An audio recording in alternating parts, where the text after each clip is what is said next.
Ayn Rand is important to philosophy because of her concept, which she called objectivism, which is best summarized in one of her more famous quotes: "The question is not who is going to let me, it is who is going to stop me."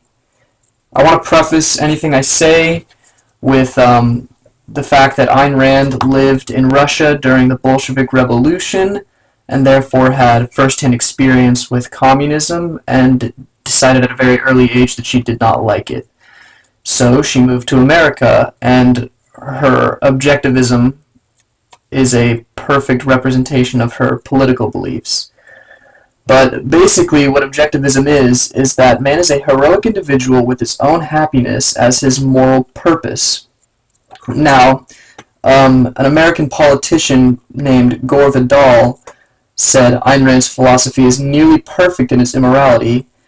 To justify and extol human greed and egoism is not only immoral, but quite evil. But the thing that Gore misunderstands here is that while Rand's philosophy may seem quite selfish upon first glance, her selfishness is not an evil selfishness, more as just a self-sufficient selfishness. She likes to focus on individual self-esteem, the golden rule, surprisingly, hard work, and reason. What her philosophy does not condone is it's not a universal family. You're not your brother's keeper. You're not responsible for his well-being. So that's where those two ideas split.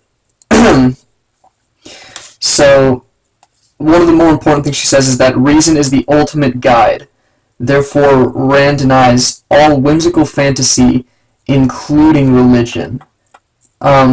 It's not that she has anything against people who are devoutly religious. It's more along the lines that she has a problem when people decide to stop questioning and faithfully believe everything they hear.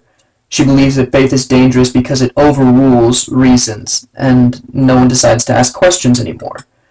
As for the golden rule, she believes that since every man is out for his individual satisfaction, he should not go and get in other people's way because that would not be good for everyone else.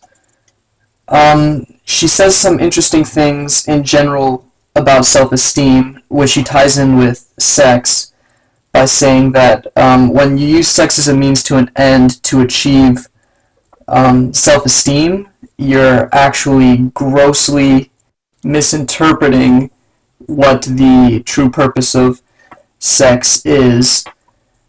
As for her idea of what hard work is, Ayn Rand made a name for herself by writing and directing, and she started from ground zero when she moved to America, so she understands and appreciates the value of hard work. So these are, four concepts that objectivism deals with, and they're also four concepts that are not intrinsically evil, despite what her philosophy may seem like to someone unfamiliar with it. While it is selfish at its center, it's not selfish in the sense that you are some mustache-twirling villain out to get everyone else. So to conclude, Ayn Rand's philosophy says that man seeks to build his own self-esteem, respect others, work hard, and obey the rules of reason in order to get by in life.